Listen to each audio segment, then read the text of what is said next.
Tere! Tere, tere! Kas ma saan õigesti aru? Ja ma usun, te saate täiesti õigesti aru, et ma tulin küsima, et kas teie teate, mida ma oma eluga teha tahan? Mida teie tahate teha? Ja, tulevikus või nii.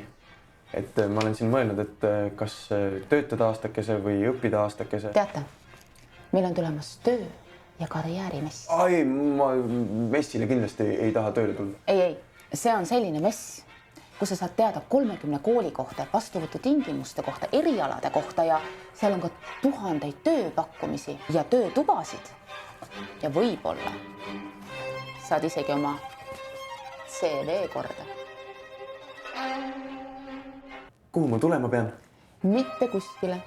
See on virtuaalselt. Ja millal see toimub? 11 kuni 14 aprill. Kas mu onupoeg võib ka osa võtta? Muidugi võib. Aga üks arhitektuurist huvitav sõber. Absoluutselt. Aga sõbra-sõber? Tulgu vaid. Aga sõber kaitseväest? Ikka võib. Aga tüdruksõber? Endine tüdruksõber. Endise tüdruku uus poiss. Aga sõber Pärnust?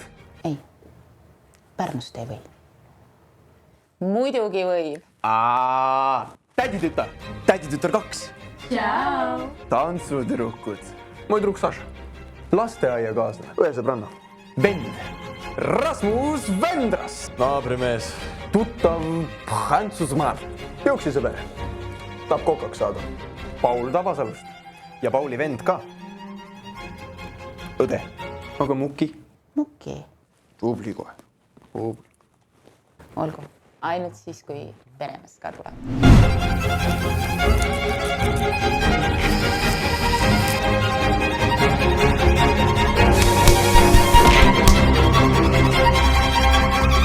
Tule karjäärimessile 11 kuni 14 aprill.